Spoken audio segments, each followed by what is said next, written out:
So, could I just have your name for the sake of the interview? Madeleine Gummer von Mohl. Okay, I'm the co-founder and CEO of betahaus. really nice to meet you. So, before we dive into the interview, I would love to know a little bit about betahaus, your day-to-day there, like when you started. So we started 2009. I was still a student. We were six students, and we wanted to change the way people worked back then. We could not imagine ourselves working for a big corporate in a small cubicle.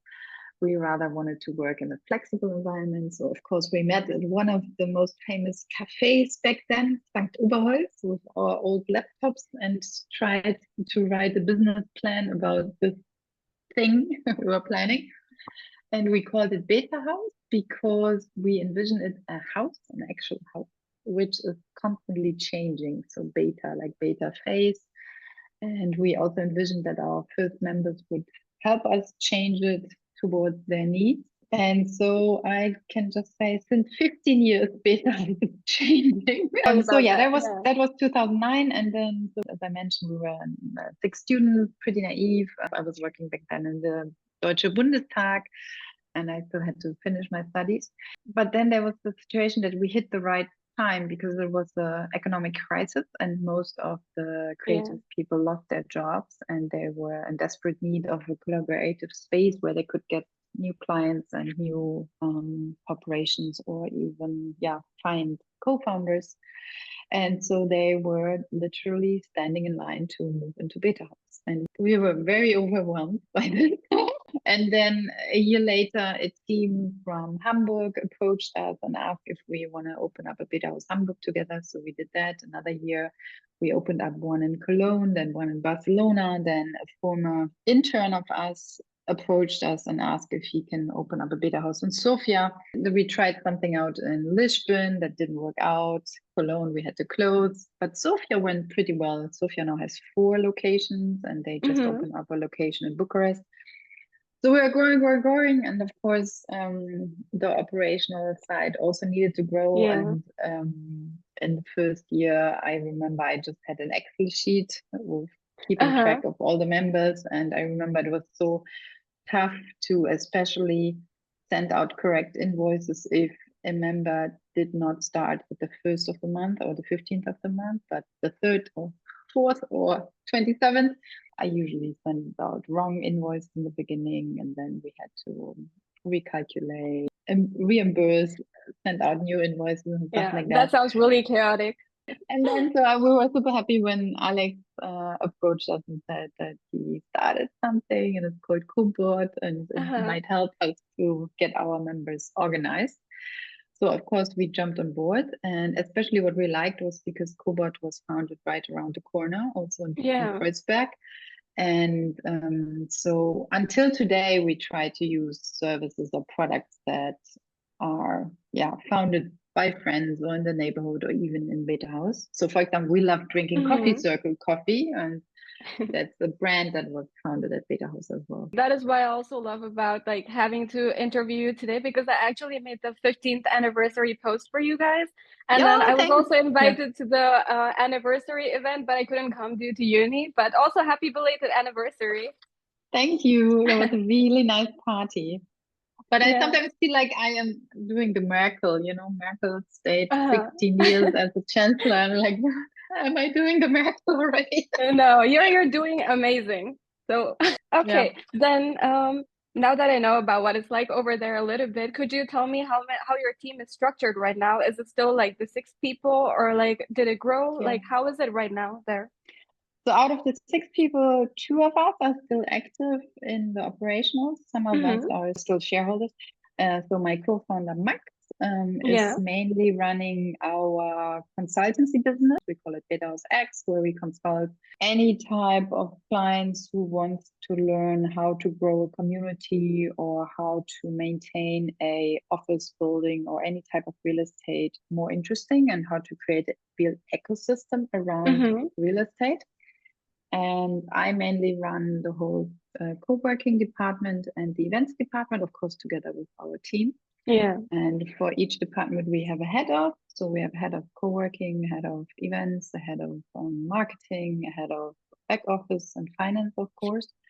And then each department has their team. So for the co-working department, where you're mainly probably interested, we have 3 people working at the front desk and the community event.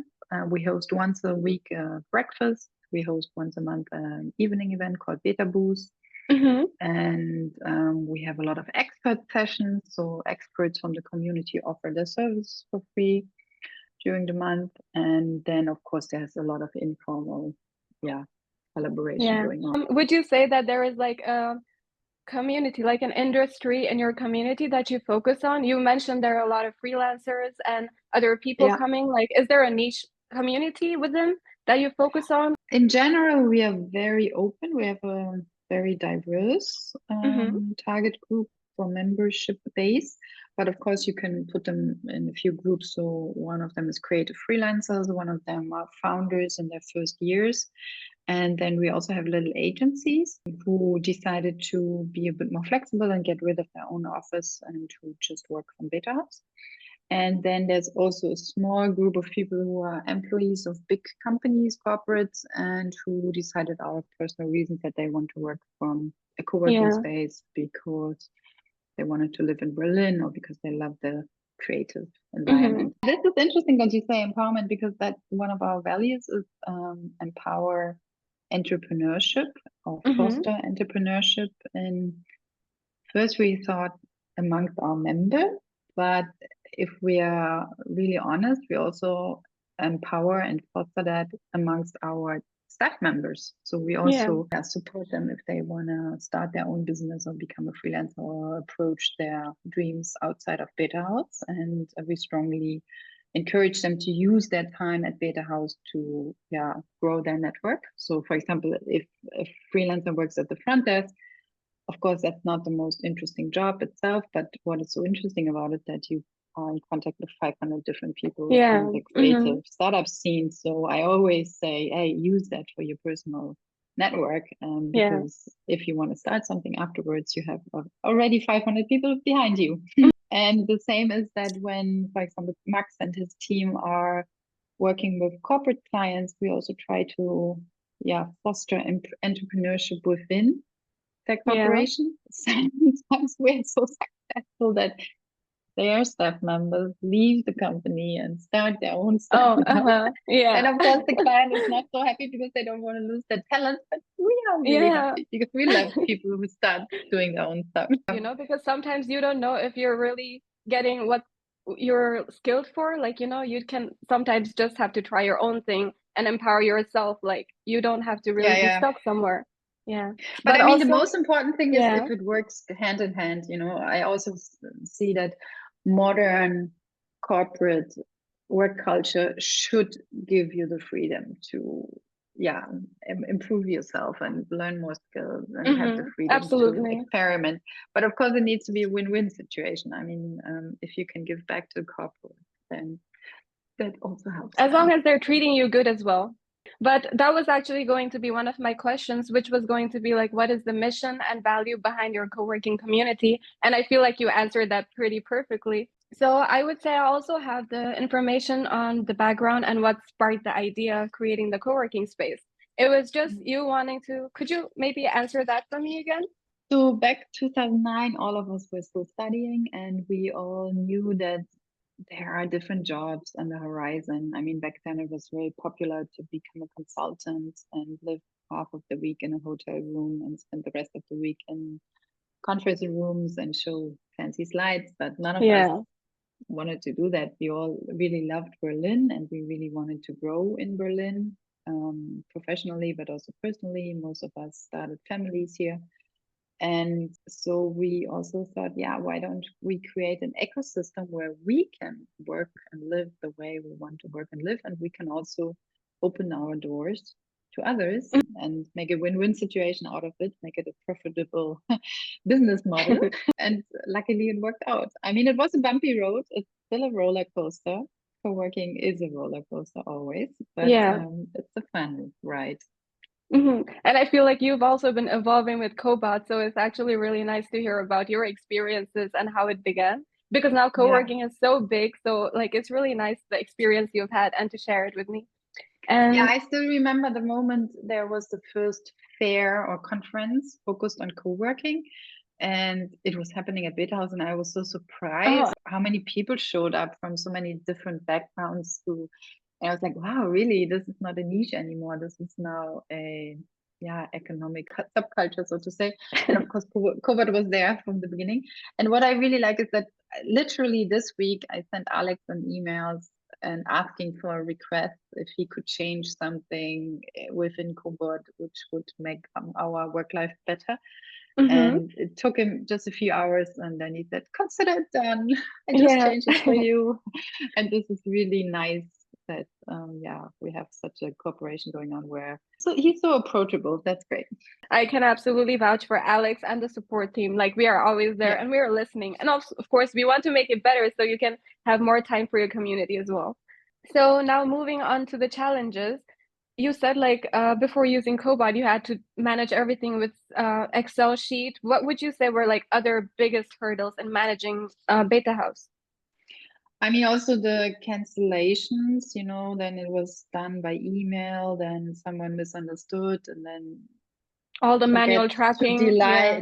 delete the line in the Excel sheet and stuff like that, or if someone changed their contact data or their invoice address. So it was all manually, and now members, as you know, can do themselves. They can also book meeting rooms themselves. Oh yeah, meeting room was a big thing in the beginning. I mean, we had Google calendars, and of course, they were not Yeah. really I synced. can imagine there Wow. were so many like double bookings Yeah. and yeah. So now the meeting rooms booking, of course, is all going over Cobot.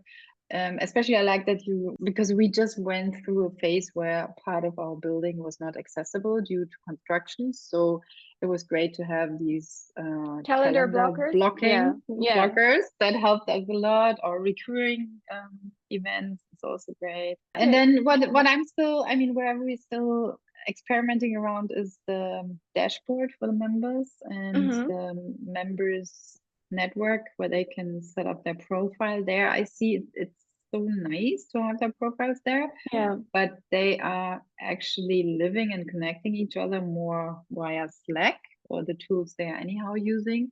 So there's always my question how we can use that more, how we can draw them there more. Okay. This Yeah. one I will note down and of course pass it on to my team. And how would you say Cobot helped with the challenges you were dealing with? Oh no, actually I feel like you also answered that with the booking room and the resource. Now that you ask me again, one of the challenges was for us, of course, the forecast. And I remember there wasn't a forecast the first years. There was, at least I didn't know how to do it with Cobot, so we hmm implemented something manually. But now you have the forecast, and now the forecast is even 6 months in advance or even longer, and that Yeah. helps me a lot. I mean, that's the thing I use the most right now in order to calculate our cash flow and see how many bookings we have in advance. So that's great. That's awesome. Would you say that's also your favorite feature from Cobot right now? Yeah, I'm in my role as CEO working a lot on cash flow planning and stuff. That's of course definitely the most important thing for Yeah. me. Back office probably would say the automated reminder of payments is super important, hmm or the download of all the invoices to send to the tax advisor. Then the community team probably would say, yeah, it's great to have a member, how do you call them, member wall, or the thing where the members The can put their profile on. What's the official name? Yeah, the mm. community page where members can see what other members are in the house. Oh, Then I literally just see that you now have a synchronization between Datev and Cobot. So my back yes, office that is team actually will be coming this so month. happy. Yeah. And Absolutely what love we to had, hear that. the small little detail, what we had this week was why I approached Alex was because we have a lot of expats and some of them don't know how to write the address, the invoice address in hmm the German way. Like most of them always first put the number and then the street, or city and then the zip code. But as you know, in Germany, it's street, number, zip code, city. Yeah. So I asked him if he could make out of the one field for the address multiple fields, so that people know, okay, here I put my street, here I put the number, and here I put the zip code, and here the city. And so he did that. So it was great. So that way my back office team doesn't need to go always in and change it manually. One thing. And the other thing is that the marketing team can see, filter through, like, excerpt all the members or ex-members and filter through cities, and then approach them in a different way. If someone lives in Berlin, you can approach them in a different way than if someone lives in New York or London or Paris. Exactly. So for both teams, that was an improvement, and I think it took Alex half an hour or something like that. Oh, that's awesome. Well, thank you for pointing that out to Alex then, because you saved a lot of time too. And now we come to the question about how did you think you and your team adapted to using Cobot? Since you've been with us since almost the beginning, like how was the transition? Yeah. I mean, I have to confess, there were some times where we thought maybe we should switch to one of the other tools, because some partners said they were working with this tool or that tool.